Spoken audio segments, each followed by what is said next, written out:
Shalom Bapak Ibu Saudara sekalian, dimanapun Saudara berada. Selamat datang dalam ibadah online BIC Melbourne. Selamat hari Minggu.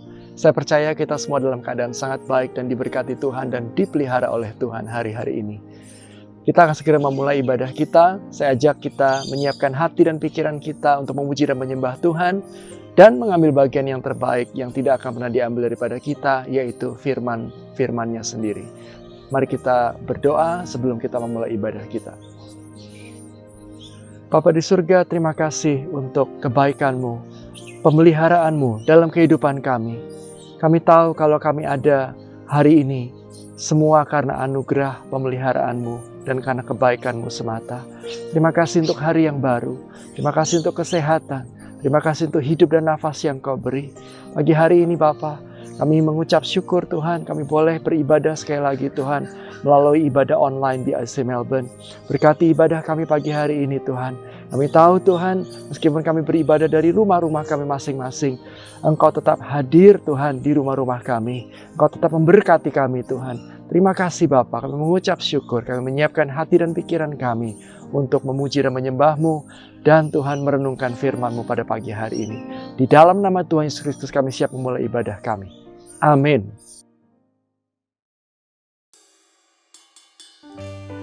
Shalom saudara-saudara, kita menaikkan syukur kita bersama-sama hari ini, amin. Mari siapkan hati kita mau sembah Yesus bersama-sama. Thank you Jesus. Kau Tuhan yang selamatkanku, terima kasih Yesus. Kau Tuhan yang pulihkanku, terima kasih. Kau Tuhan yang sembuhkanku, terima kasih Yesus. Kau Tuhan memberkatiku, terima kasih. Kau Tuhan yang selamatkanku, terima kasih Yesus.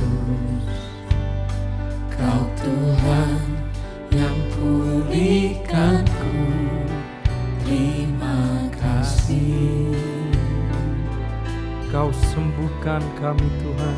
Kau Tuhan yang sembuhkanku, terima kasih Yesus. Kau Tuhan memberkatiku, terima kasih. Segala pujian dan syukur hanya bagi-Mu Yesus. Dengan apakah ku balas kasih-Mu? Segala hormat, kemuliaan hanya layak bagi-Mu. Ku sembah Yesus seumur hidupku.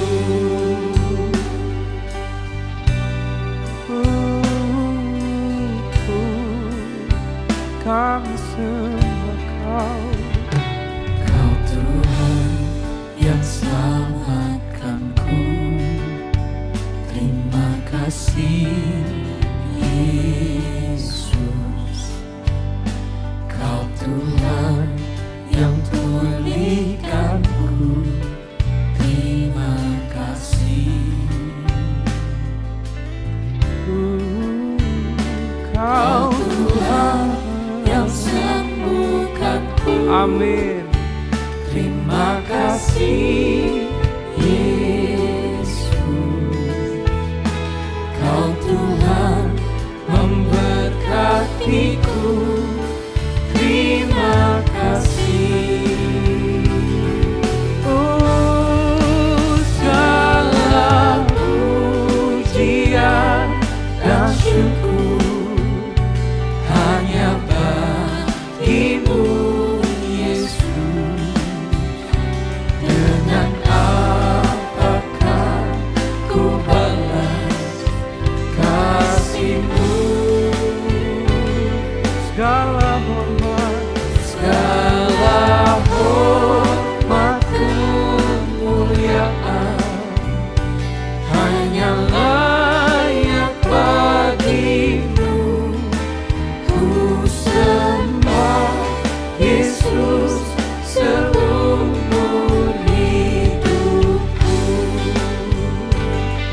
Mari sembah Dia bersama-sama saudara.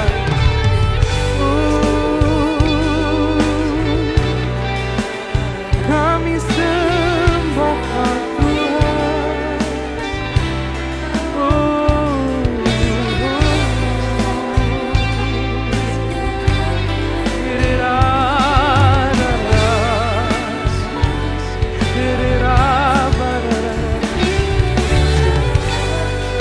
Biarlah pujian kami memuliakan-Mu Tuhan.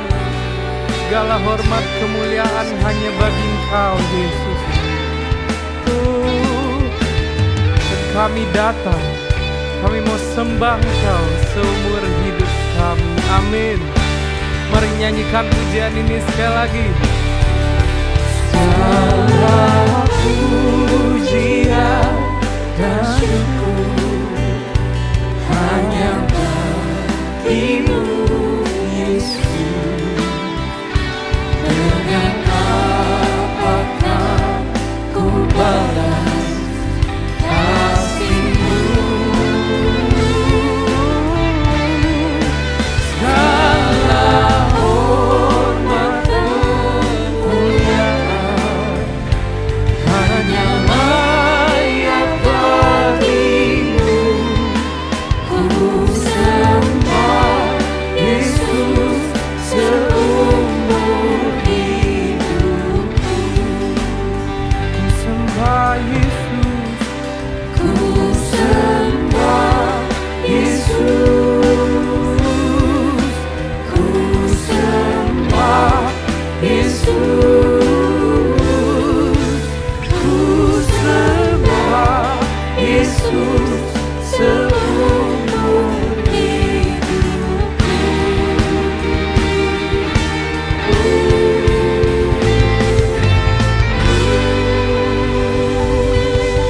Mari berikan sorak-sorai bagi Allah kita. Haleluya.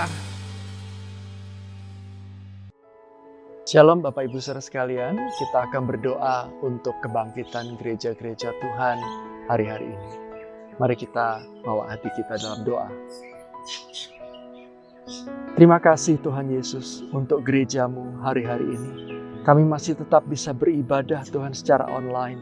Meskipun mungkin kami belum bisa berkumpul secara face to face Tuhan bersama-sama Tuhan. Tapi kami tahu Tuhan, meskipun dalam ibadah online ini, karya-Mu masih terus bekerja dengan sangat indah Roh Kudus. Engkau tetap bekerja dengan luar biasa hari-hari ini Tuhan. Untuk terus Tuhan memberikan kelahiran kembali Tuhan.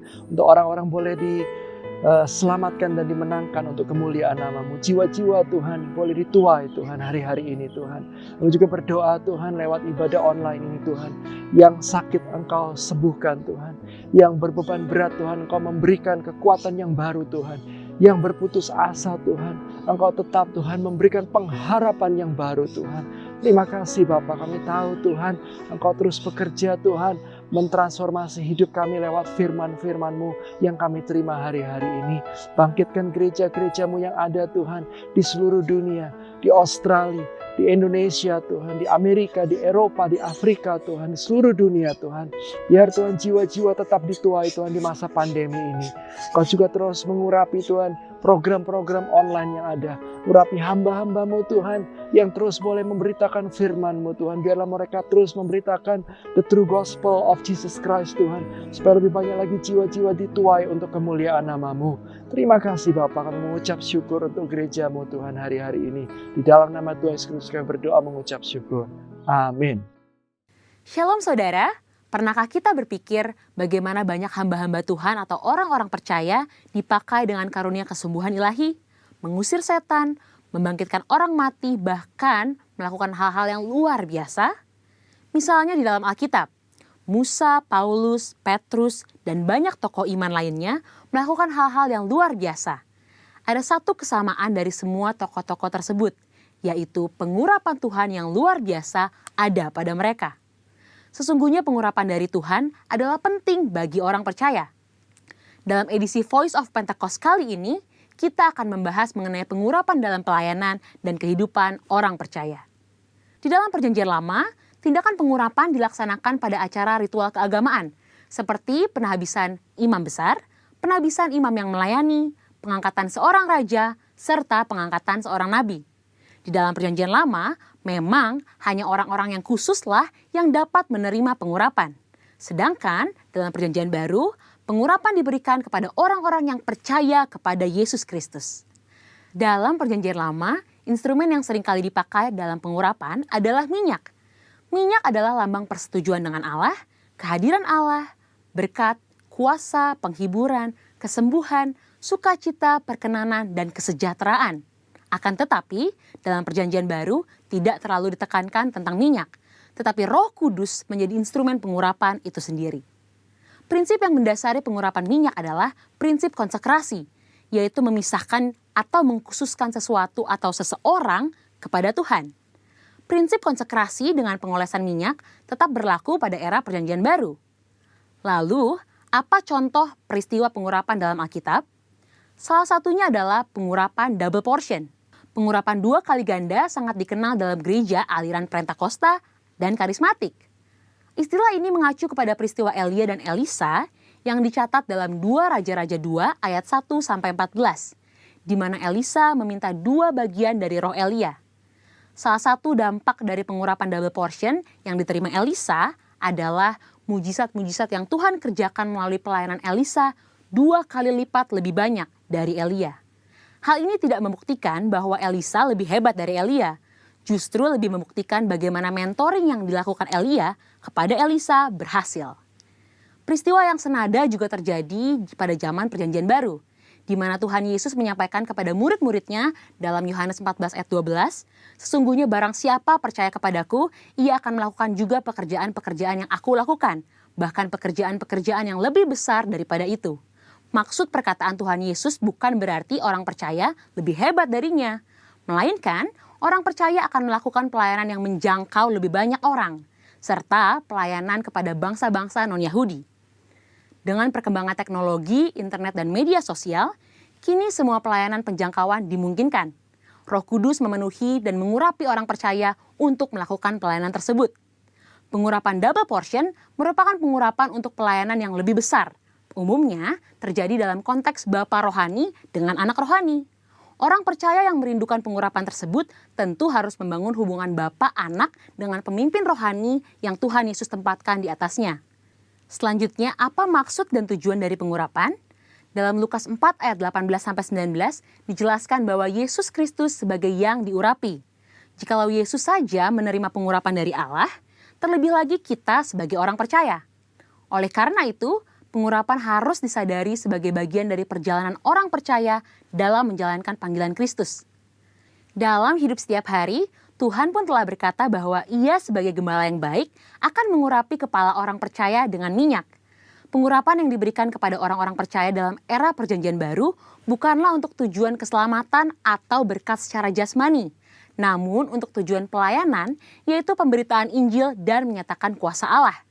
Dan yang terakhir, pengurapan merupakan bagian tidak terpisahkan dari hidup orang percaya. Salah satu yang membedakan antara orang percaya dengan orang yang belum percaya adalah adanya pengurapan Tuhan dalam hidupnya. Sebagai pengikut Kristus, pengurapan bukanlah sesuatu yang asing, melainkan menjadi bagian yang penting dalam perjalanan iman dan keseharian kita. Dengan demikian, orang yang percaya kepada Kristus sudah seharusnya menjadikan pengurapan sebagai bagian yang penting dan tidak terpisahkan dari hidup mereka. Sekarang adalah era Pentakosta yang ketiga, di mana orang percaya menjadi the messenger of the third Pentecost. Dan pengurapan sungguh sangat kita perlukan untuk menuntaskan amanat anggungnya. Misi kerajaannya tidak dapat dilakukan dengan kekuatan kita sendiri. Jadi, kita jangan sampai melewatkan kesempatan untuk menerima pengurapan dari Tuhan melalui para pemimpin rohani kita. Mari terima pengurapan Tuhan dengan iman dan mulai melangkah untuk mengerjakan apa yang Roh Kudus perintahkan di dalam hidup kita. Tuhan Yesus memberkati.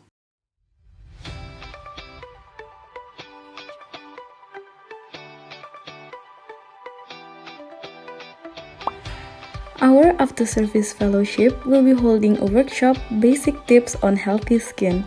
The workshop will be held today at 10:30 a.m. So simply scan the QR code to join our after service fellowship.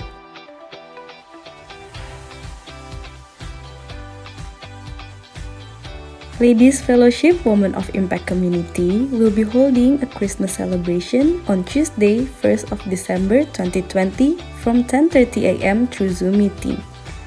The celebration will be ministered by Pastor Betty Handoyo.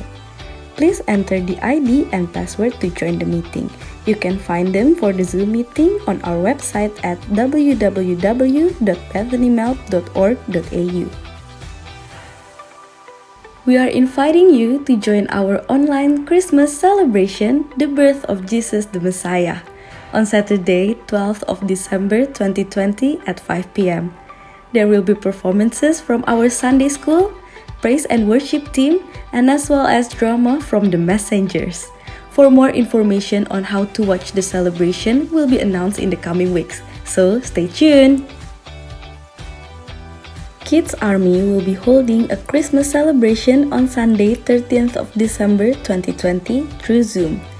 We are inviting all children to join the event as we will celebrate the birth of Jesus together. Please note that the celebration time differs between each class. The celebration time for class prep G6 is from 9 a.m. to 10:15 a.m. and toddlers K4 is from 10:30 a.m. to 11:30 a.m. We would like to invite you to join BKS Melbourne Christmas celebration, which will be held online via Zoom on Saturday, 5th of December 2020 at 5 p.m. The celebration will be open for everyone. Our weekly bulletin is still running as usual, with more testimonies and articles from our congregation. Simply scan the QR code to read the latest bulletin. We are inviting you to join fasting prayer that is held every Saturday from 10 a.m. through Zoom meeting. For more information, please contact Demak. Prayer Tower are held through Zoom meeting. You can find the scheduled times as below. Offering and tithing can still be done through online transfer. If you want to make offering, please transfer it to this account on the screen. You can also make offering through Tithely by scanning the QR code on the screen.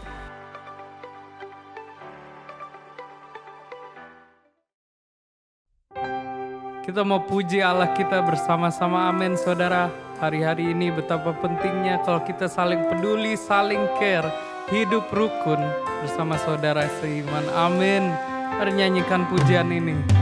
Sungguh alangkah baiknya, sungguh alangkah indahnya, bila saudara semua hidup rukun bersama.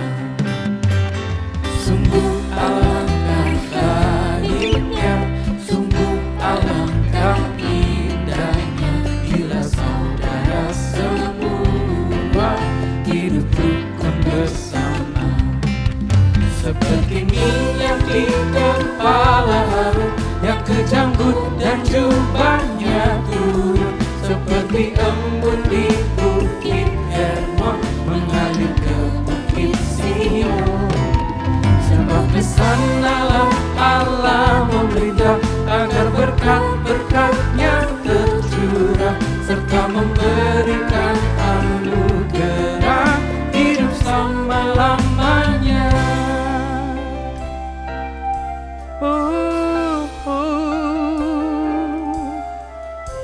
Kita mau naikkan pujian ini dari awal, amin. Sungguh alangkah baiknya. Come on.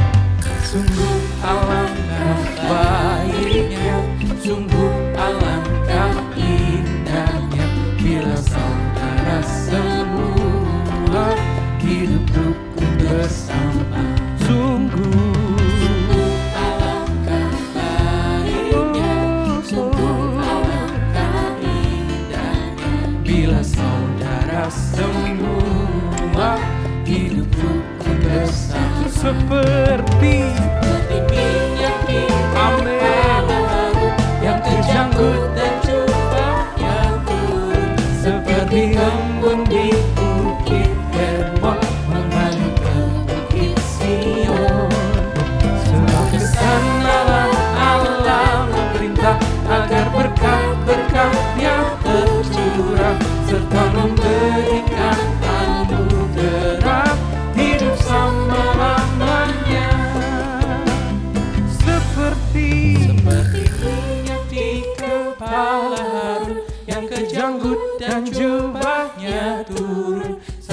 seperti embun di bukit Hermon mengalir ke bukit Sion. Sebab kesan Allah memerintah agar berkat-berkat-Nya tercurah serta memberikan anugerah hidup selama-lamanya seperti yang terjangkau. Amin. Seperti embun di bukit Hermon mengalir ke bukit Sion. Sebab kesan Allah memerintah agar berkat-berkat-Nya tercurah serta memberikan anugerah hidup selama-lamanya, serta memberikan anugerah hidup selama-lamanya. Sekali lagi, serta memberikan anugerah hidup selama-lamanya.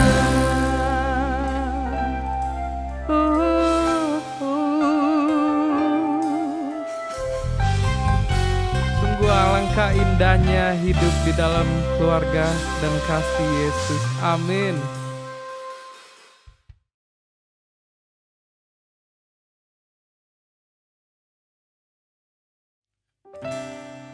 Kami datang ke hadirat-Mu hari ini, Tuhan.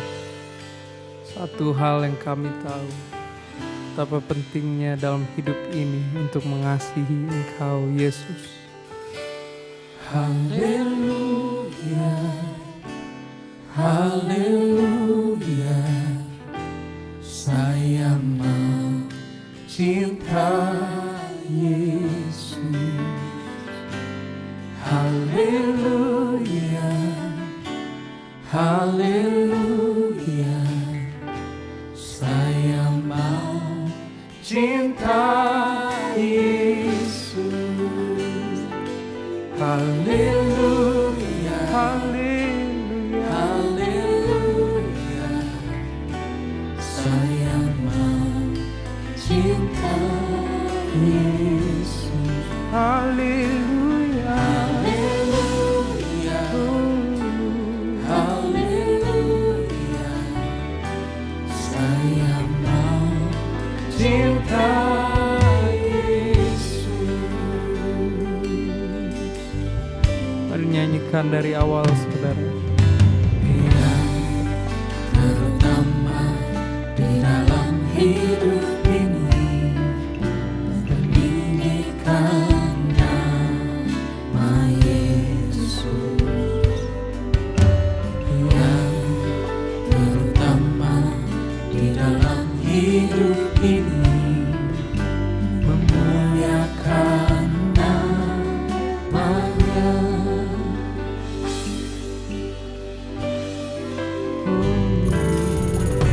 Yang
Shalom saudara yang dikasihi Tuhan Yesus, apa kabar? Tentunya hari ini adalah hari yang spesial. Mari kita siapkan hati kita menyimak kebenaran firman Tuhan hari ini. Tema yang akan saya usung adalah teladan di masa sukar. Kira-kira sebuah pertanyaan, bagaimana keteladanan di masa sukar? Mari buka Alkitab kita di dalam pertama Tesalonika pasal 1 ayat 6 sampai 10. Ini Paulus menulis kepada jemaat di Tesalonika. Dan kamu telah menjadi penurut kami dan penurut Tuhan. Dalam penindasan yang berat, kamu telah menerima firman itu dengan sukacita yang dikerjakan oleh Roh Kudus. Ayat 7. Sehingga kamu telah menjadi teladan untuk semua orang yang percaya di wilayah Makedonia dan Akhaya.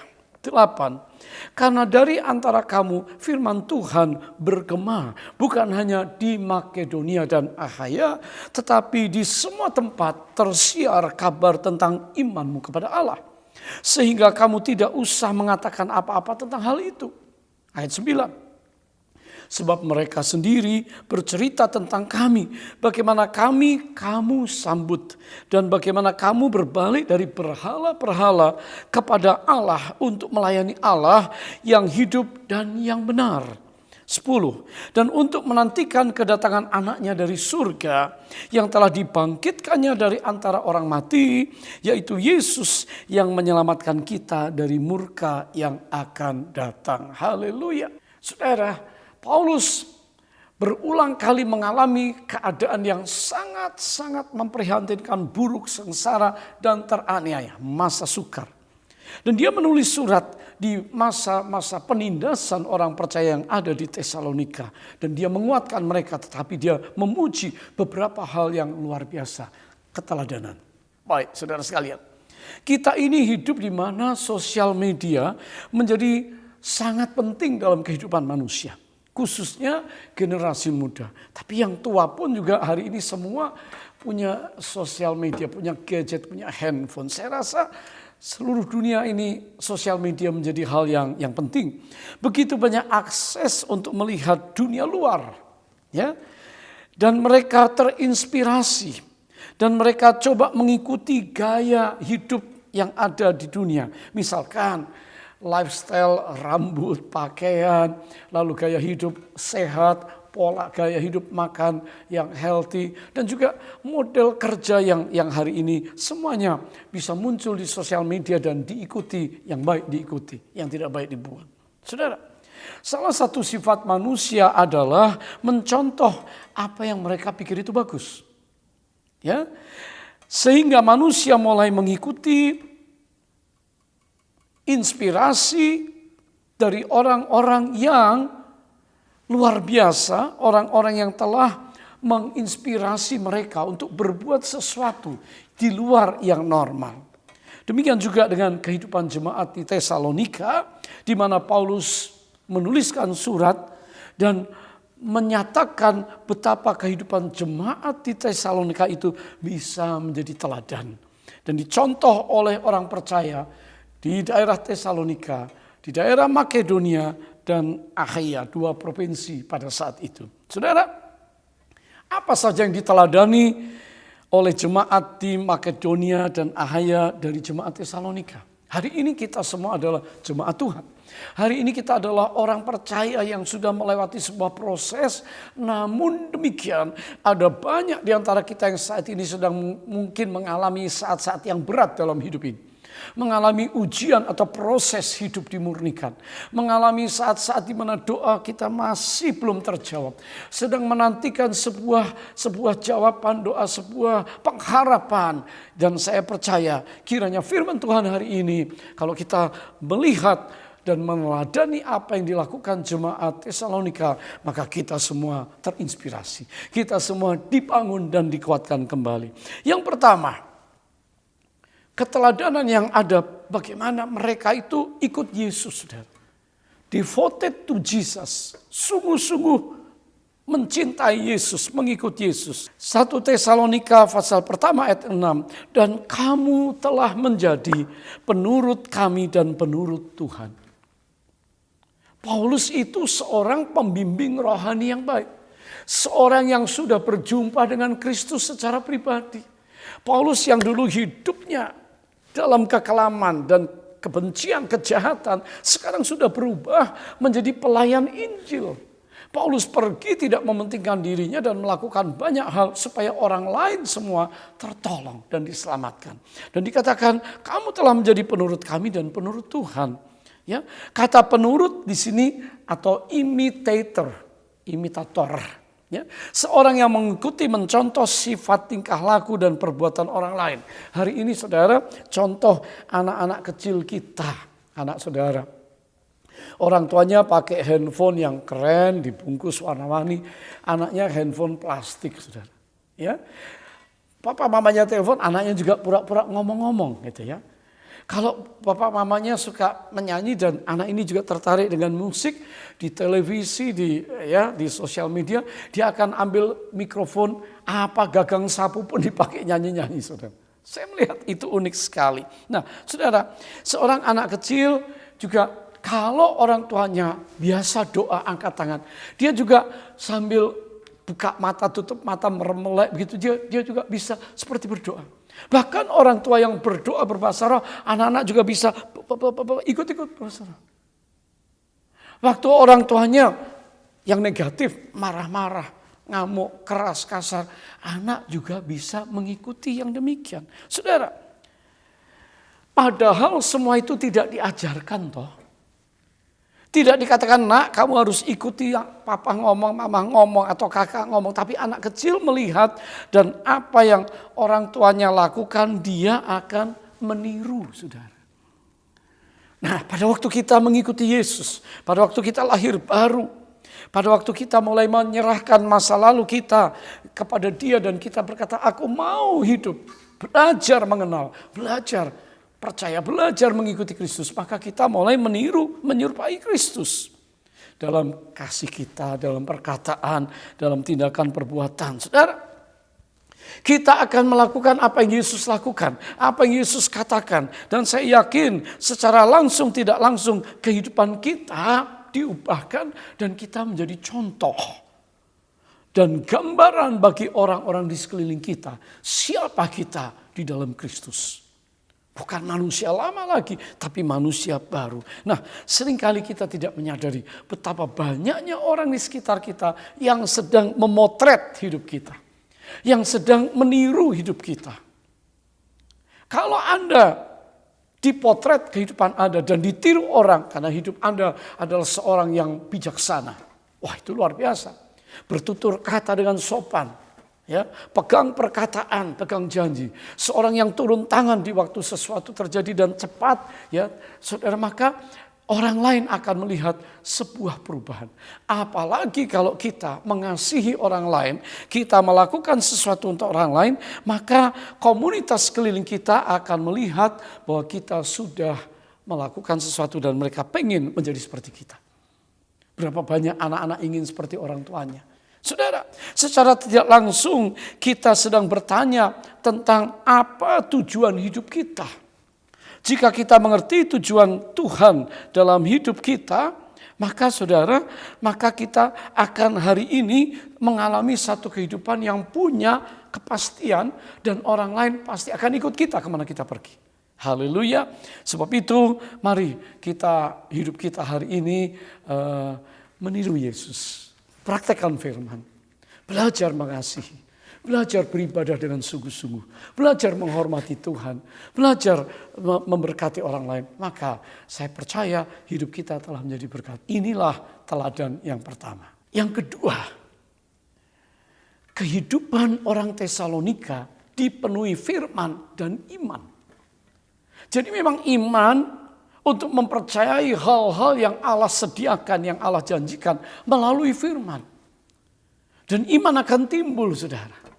Kita sudah punya iman, tapi iman itu akan muncul, iman itu akan bergerak, iman itu akan in action.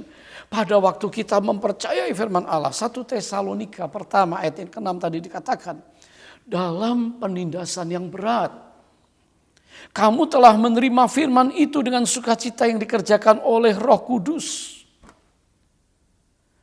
Dan orang tahu tentang imanmu, saudara.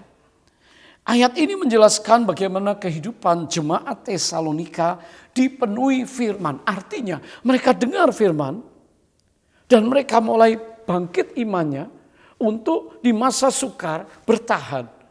Di masa sukar tetap mengasihi, tetap memberi, tetap memuliakan, tidak bersungut-sungut. Ini luar biasa. Saudara, apakah firman Tuhan hari ini menjadi pegangan hidup kita? Berapa tahun kita telah menerima firman? Tapi berapa persen kita mempraktekkan firman itu? Saya berdoa supaya kita hari-hari ini bisa menjadi pelaku firman. Nah, firman Allah menguatkan orang-orang Tesalonika. Dan sehingga mereka di masa penindasan, tekanan, aniaya yang berat, mereka memiliki sukacita. Saudara, karena mereka pegang firman Allah, ya. Dan kalau kita hari ini juga dipenuhi firman Allah, pegang firman Allah, maka Allah berdaulat, sanggup membebaskan kita dari rasa tidak nyaman, rasa tidak bersyukur. Kita akan berubah menjadi orang-orang yang bisa mengucap syukur. Ada saat-saat yang berat, lembah-lembah kekeraman yang sedang kita lewati, sehingga kita akan menuju kepada kemenangan. Firman Tuhan memberikan penghiburan loh, saudara. Firman Tuhan itu pernyataan perkataan Yesus yang mengubahkan hidup orang. Bukankah perempuan berdosa yang di tepi perigi, yang selalu haus akan seks. Firman, perkataan Yesus mengubahkan dia. Sehingga dia punya iman dan pergi menjadi saksi di kampungnya di Samaria. Dia menjadi pemberita Kristus, pemberita Injil hari ini. Haleluya. Firman Tuhan memberikan sukacita meskipun kita melewati hidup yang berat. Saya tahu banyak di antara kita yang sedang dalam proses melewati hidup yang berat. Mazmur 119 ayat 50 berkata, inilah penghiburanku dalam sengsaraku, bahwa janjimu menghidupkan aku. Kalau kita tahu firman Tuhan itu berupa janji, selain pernyataan perkataan Yesus yang setia dan benar, tapi firman Tuhan juga merupakan janji yang bisa kita pegang. Maka itu menjadi penghiburan di masa sengsara. Masih ingat saya akan David Livingstone, Dr. David Livingstone dari orang Scottish dengan London Missionary pengutusan dari badan misinya perjalanan ke Afrika, dan dia mati nanti di Zambia. Saudara, tahun 1852 dia membawa 73 buku yang berat, kira-kira 90 kilo, lebih berat dari badannya. Setelah dia masuk ke Afrika, wah, medannya berat. Perjalanan 500 km, saudara. Dan betapa beratnya medan perjalanan, dia harus membuang sebagian yang dia pikul. Menjadi yang paling penting, yang esensial aja lah yang dia bawa. Satu persatu buku-buku yang dibuang. Karena gak kuat perjalanan itu. Akhirnya apa yang tertinggal? Satu yang paling penting, yang dia tidak akan buang adalah Alkitabnya. Waktu itu masih berupa buku. Saudara, David Livingstone begitu percaya kalau Alkitab itu sangat penting, esensial untuk hidupnya. Karena memberi penghiburan, memberi pengajaran, memberi tuntunan, memberi berkat, mengubahkan hidupnya dan orang lain. Saudara, kehidupan dia sangat bergantung kepada Allah melalui Alkitab yang berisi firman kebenaran, yang berisi janji Tuhan, dan di dalamnya Yesus, the living word, firman hidup. Haleluya. Bagi David Livingstone, Alkitab adalah buku yang paling penting. Bagaimana dengan saudara dan hari ini dan saya? Tentunya kita hari ini mesti melihat, wah, kita punya Alkitab, kita baca, kita renungkan, kita baca di WhatsApp group, kita terima di Facebook kita. Tapi kebanyakan orang lain hari-hari ini, Alkitab menjadi nggak penting. Kalau saudara menjumpai di dalam keluarga saudara ada orang atau sahabat yang tidak lagi memegang, tidak mempercayai, tidak membaca, tidak merenungkan, tidak mengaminkan firman Allah, kita sedih, saudara. Saya juga sedih. Alkitab adalah buku yang tidak penting untuk mereka. Biarlah kita hari ini menyadari bahwa firman Allah, janjinya memberi hidup, memberi sukacita, memberi kemenangan, dan memberi masa depan untuk apa yang Allah janjikan. Semua nubuat-nubuat yang ditulis, bahkan sampai tentang kedatangan Tuhan dan masa aniaya yang besar dan nanti kiamat, itu tertulis di Alkitab. Baik di permulaan sampai akhir Alkitab menuliskan itu. Yang ketiga, saudara, bagaimana kehidupan orang-orang di Tesalonika sudah mengalami perubahan. Hidupnya berubah, transformed life. Transformasi kehidupan. 1 Tesalonika 1 ayat 9. Sebab mereka sendiri bercerita tentang kami, bagaimana kamu sambut, dan bagaimana kamu berbalik dari berhala-berhala kepada Allah untuk melayani Allah yang hidup dan yang benar. Dari ayat ini kita dapat melihat sebuah transformasi hidup yang luar biasa dari orang-orang di Tesalonika. Kehidupan mereka yang berasal dari penyembah berhala, sampai mereka menerima Tuhan Yesus dan melayani Allah yang hidup yang benar di dalam Kristus. Kabar dari kuasa Tuhan, kuasa Allah, firman Allah mengubahkan kehidupan mereka sampai mereka tersebar kepada jemaat-jemaat di wilayah di provinsi yang lain. Hari ini kalau saudara adalah orang-orang yang banyak traveling, gereja sudah ada di mana-mana. Dulu gereja kita dari Jakarta ditanam 32 tahun lalu, sekarang tersebar di Asia, di segala bangsa. Berarti hari-hari ini saudara, ada banyak orang yang bisa menceritakan tentang perbuatan Tuhan yang besar. Bahwa hidup mereka telah diubahkan, hidup mereka telah dikuduskan, hidup mereka telah diangkat dari jurang kekelaman kepada kehidupan yang lebih baik. Padahal di masa itu saudara, belum ada sosial media, belum ada seperti sekarang semua orang bisa bersaksi dan mudah didengarkan di YouTube, di Instagram, di mana-mana. Tapi mereka ini, orang Tesalonika ini, luar biasa. Mereka pergi memberitakan, bersaksi di tengah masa kesukaran. Saudara, hari ini apa saja berhala-berhala yang mengikat kita. Mungkin kita bangga dengan kepintaran kita. Nggak salah sekolah tinggi, bangga dengan pencapaian keuangan, usaha keras bisnis kita mungkin sudah berhasil. Tapi kalau itu menjadi berhala, berhala adalah sesuatu yang kita takuti, kita sembah kalau itu nggak ada. Hidup kita bergantung kepada itu, berhala. Kekayaan, harta, ketenaran, bahkan apa saja yang ada di rumah kita yang kita lebih sayangi daripada Tuhan, daripada beribadah, itu merupakan berhala. Apakah itu materi, mobil, kendaraan, uang, apa saja saudara. Bahkan istri atau suami atau anak-anak, kalau kita berhalakan mereka, hidup kita rasanya bergantung pada mereka, satu saat kecewa, satu saat menyesal. Saudara, ada berhala yang lain, yaitu kenikmatan dunia, kenikmatan hidup, sehingga orang hari ini terikat dengan bermacam-macam berhala, termasuk yang memuaskan jiwanya, memuaskan tubuh fisiknya, memuaskan pikirannya, termasuk kalau kita hari ini terikat dengan sosial media, begitu bangun sampai lanjut larut malam tidur, tidak bisa lepas daripada handphone, sosial media, nonton film, nonton berita, segala macam, maka itu pun menjadi sebuah berhala yang mengikat kita. Orang-orang Tesalonika sudah dibebaskan. Haleluya. Hidupnya merdeka, sukacita, dan bisa memberi waktu yang cukup untuk memberitakan kebaikan Tuhan. Nah, ini tantangan untuk kita hari ini.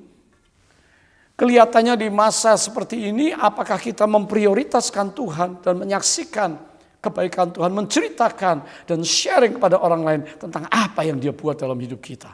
Haleluya, Tuhan itu tetap hadir untuk mengubahkan kita. Apa artinya hidup yang diubahkan? Mari perhatikan sejenak. Perang Dunia Kedua, ya, ada seorang Jack Hyles, prajurit tentara payung, saudara. Dalam tugasnya dia suka terjun melompat keluar dari pesawat terbang di masa Perang Dunia Kedua. Ya, mereka melompat dari pesawat yang disebut C-47. Nah, saudara, setelah Perang Dunia Kedua berakhir, dia juga selamat. Ya, maka Jack pergi ke satu tempat, ke lain kota, melakukan penerbangan dengan pesawat komersial. Begitu dia masuk pesawat, pramugari berkata, "Selamat datang di maskapai Delta pesawat DC-3, DC-3." Jack merasa, dia merasa familiar, merasa tidak asing dengan pesawat itu. Pada saat pesawat itu sedang terbang, pramugari lewat dan Jack bertanya, "Pesawat apakah ini?" Pramugari menjawab, "Oh, ini DC-3, DC-3. Jack bertanya kembali, "Apakah pesawat ini selalu dipakai sebagai pesawat maskapai komersial penumpang?" Pramugarinya menjawab, "Oh, tidak. Pesawat ini dulunya adalah C-47. Setelah Perang Dunia berakhir, mereka mengubahkan semua pesawat C-47 menjadi pesawat penumpang." I got it. Dia katakan, "Saya dapatkan." Saudara, artinya pesawat itu diubahkan. Pesawat yang aslinya awalnya dipakai untuk satu tujuan, menerjunkan para penerjun tentara untuk berperang, sekarang diubahkan untuk tujuan yang lain, komersial, untuk penumpang. Nah, sama dengan kehidupan kita, saudara. Melalui Kristus, di dalam Kristus setelah kita diubahkan oleh Tuhan. Hidup lama kita serahkan, kita mau hidup baru. Kerajaan gelap kita tinggalkan, kita ikut di dalam kerajaan terang Kristus. Maka kehidupan kita diubahkan untuk tujuan ilahi, tujuan Allah. Tidak semata-mata semuanya untuk aku. For me, for my family, for my business, for my house, for my imperium, for my. Ada sesuatu yang berubah. Karena kita mengerti bahwa hidup ini tidak hanya sementara di dunia ini, tapi ada kehidupan kekal di surga. Sebab itu kita berubah. Nah, saudara, kehidupan kita yang asalnya untuk memuaskan keinginan kita hari ini diubahkan untuk tujuan ilahi Allah, destininya Allah, tujuan Allah. Saudara, orang yang berbahagia. Apa maksud Tuhan memanggil kita dari kegelapan dunia masuk dalam kerajaan terang? Supaya kita hari ini bisa menyelesaikan tugas-tugas Yesus di bumi ini. Karena banyak orang menderita, ada banyak sengsara, ada banyak orang takut, khawatir. Tapi kita diutus untuk membawa kabar baik ini. Haleluya. Hal yang keempat, teladan yang baik dari orang Tesalonika, bagaimana mereka memegang pengharapan itu dengan kuat. Ya, 1 Tesalonika 1 ayat 10 dikatakan, "Dan untuk menantikan kedatangan anaknya dari surga yang telah dibangkitkannya dari antara orang mati, yaitu Yesus yang menyelamatkan kita dari murka yang akan datang." Ya, saudara, mereka semua menantikan, punya pengharapan bahwa satu saat Kristus akan kembali. Bagaimana pengharapan kita di dalam Kristus hari ini? Apakah kita sudah merasa tidak mempunyai pengharapan lagi sehingga di perjalanan kita mengalami kesukaran, kita jadi loyo, kita jadi lemah, kita jadi lesu, kita jadi berpaling ke dunia dan kita khawatir, kita takut, saudara. Hari ini Tuhan ingin mengajar kita supaya kita bangkit. Taruh pengharapan kita kepada Kristus yang tidak pernah mengecewakan. Seperti jangkar atau sauh. Di mana kapal itu berlabuh, dia harus lemparkan sauh sebentar. Dan dia tenang, mengambil penumpang, menurunkan penumpang. Dan setelah itu diisi bahan bakar, kapal itu kembali bergerak setelah berlabuh. Itulah kita semua hari ini. Di masa COVID-19 ini kita diminta tenang. Kita diminta untuk kembali untuk melihat bahwa pengharapan kita kepada Kristus itu enggak sia-sia. Kalau saudara sudah tidak punya pengharapan, maka kita akan menjadi lesu, saudara. Iman kita itu harus bangkit. Salah satu teladan dari jemaat Tesalonika adalah kesabaran dan kegigihan mereka dalam memegang pengharapan mereka. Mereka hidup dalam masa penganiayaan dan penderitaan yang besar. Tapi iman mereka terus bangkit di dalam Tuhan. Dan kasih di antara mereka tetap terus dipertahankan. Kasih akan sesama sehingga mereka saling menguatkan satu dengan yang lain. Hal ini membuat kehidupan kerohanian mereka semakin kuat di masa-masa sukar. Hal yang sama mungkin kita hadapi hari ini. Kesulitan, kesukaran. Bukan cuma karena pandemi COVID-19. Saudara sedang mengalami badai dalam hidup. Saudara sedang mengalami sakit penyakit. Saudara sedang mengalami ujian. Saudara sedang sulit mencari pekerjaan. Saudara sedang sulit keuangan untuk membiayai sekolah dan lain sebagainya. Tetapi apakah kita mau melihat kesukaran? Apakah kita mau tunduk terarah ke bawah? Mari kita memandang ke atas. Di masa jangkar hidup kita sedang dilabuhkan. Mari kita tahu ini waktu-waktu kita diminta berdiam diri dan banyak bertemu dengan Tuhan. Banyak bertemu dengan saudara seiman. Banyak membuka firman Tuhan. Banyak memuji dan menyembah Tuhan. Banyak berdoa dan mengucapkan firman Tuhan. Di sini saudara kuat dan setelah saudara diisi oleh semua, ya, seperti kapal itu sedang diisi muatan, ya, bahkan diisi bahan bakar yang cukup, minyak cukup, Roh Kudus cukup dalam kita. Di dalam doa kita terus mengalami kehadiran Roh. Di dalam penyembahan kita rasakan kehadiran Tuhan. Ini esensial. Kita makan firman Tuhan hari ini esensial untuk kita. Dan setelah kita cukup, maka waktu kita berjalan, berangkat kapal itu, saudara, kita berjalan menjalani kehidupan ini, saudara kuat. Saudara bertahan. Ada badai di tengah laut, saudara bertahan. Kenapa? Karena semuanya sudah disiapkan dengan baik. Nah, haleluya, hari ini pengharapan kita akan surga itu ada. Heaven is real, saudara. Surga itu adalah tempat yang disediakan untuk kita semuanya. Saudara, orang yang kehilangan pengharapan karena mereka kehilangan iman, tidak bisa percaya akan apa yang Tuhan siapkan bagi dia. Dan akibatnya orang itu akan mengalami sebuah ketakutan. Saudara, maukah kita hidup dalam ketakutan? Saya rasa tidak. Kapan ketakutan itu mulai terjadi? Kitab Kejadian berbicara tentang ketakutan awalnya dimulai oleh karena dosa. Adam jatuh dalam dosa sehingga dia takut. Dan ketakutan merupakan sebuah virus yang akan menguasai jiwa sehingga ketakutan yang diakibatkan dosa. Jangan sampai hari ini kita takut karena kita memang seorang yang takut untuk ketemu Tuhan. Saudara, ya. Ketakutan adalah juga produk daripada raja kegelapan. Kalau kita hari ini takut karena kemajuan teknologi, takut dengan ekonomi yang akan berantakan kolaps di masa depan, takut hari ini dengan hari peperangan akhir zaman, military doomsday. Saudara, hari ini kita takut juga karena merebaknya wabah. Bukankah Tuhan berkata jangan takut?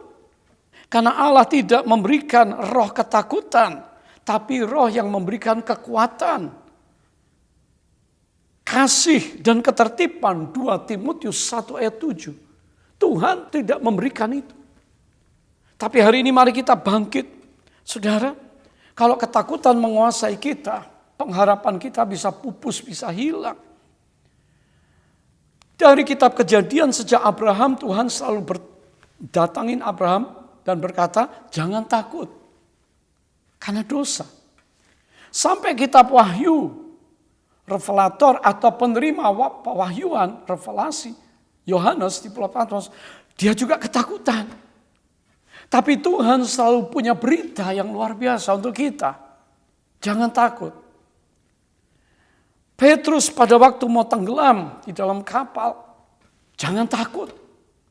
Waktu kapal murid-murid melihat terombang-ambing Yesus ada, muncul di tengah malam badai, Yesus berkata jangan takut.